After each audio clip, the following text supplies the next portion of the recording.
fait toutes les boucheries qui ont ravagé le tiers-monde. Tu peux toujours changer de décor, de jungle. T'en fais pas, tu trouveras toujours quelqu'un à cogner.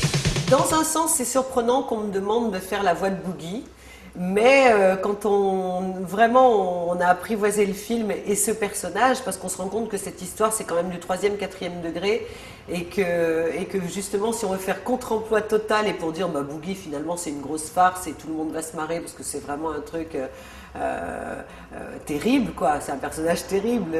Voilà, et bon, on se dit, finalement, le fait que je fasse la voix, on continue dans l'humour et dans la dérision, en fait. Je crois que c'était lié à ça. Mais je suis prêt à te donner 30$ si tu me rends un petit service. Je ferai tout ce que vous voulez, monsieur. Je sais que tes copains et toi, vous vous amusez à mettre le feu aux boutiques du coin. Si, c'est vrai, monsieur. T'as juste à défoncer cette porte. Sortez vos billets, c'est comme si c'était fait.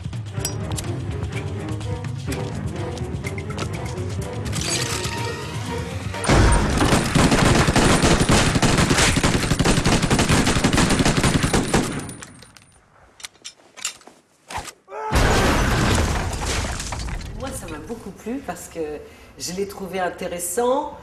Pour moi, il représentait des héros tels que Indiana Jones, un mélange de Hulk, incroyable Hulk, mais en même temps Shrek, en même temps...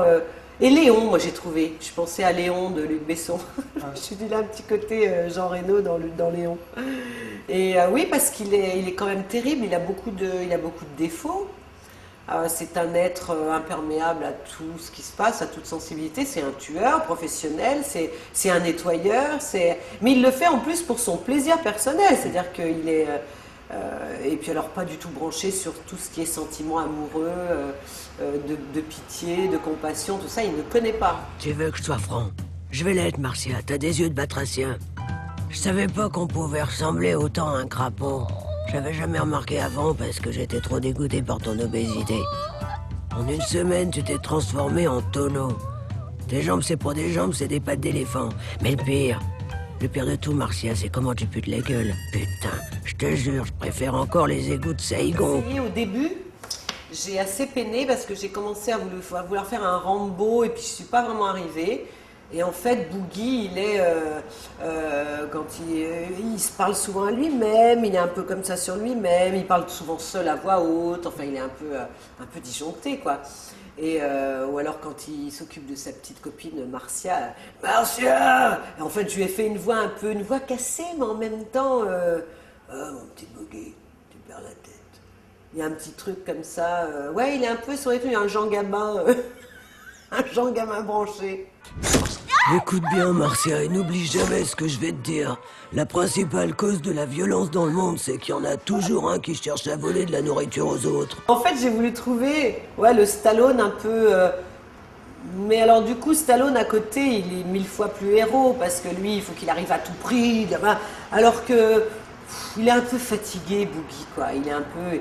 D'abord, ça se voit, il marche toujours comme ça. Puis n'oublions pas que c'est quand même un héros qui passe son temps avec sa clope au bec, quoi. C'est fou, parce qu'il est quand même, il est un peu Lucky Luke des gratte-ciel new-yorkais. Donc il y a quelque chose d'impressionnant. Et puis alors, elle danse, la cigarette, elle est toujours là, ou au bout d'un truc. Parce que ça aussi, quand même...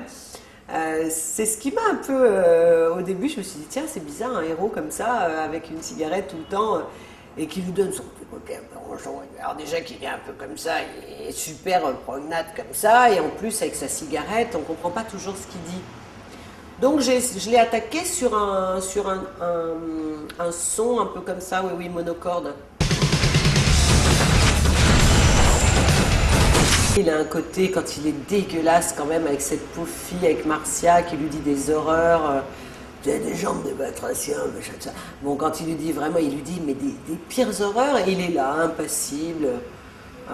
Quand ils sont au lit, voilà, ils ont vécu une scène un peu érotique quand même, et qui lui fait « Tu me dégoûtes !» C'est super. Moi, ça me fait rire. Mais je crois que le film va être vraiment... Il est perçu comme ça, il est fait pour ça, pour qu'on rie. Il m'en reste encore assez pour vous.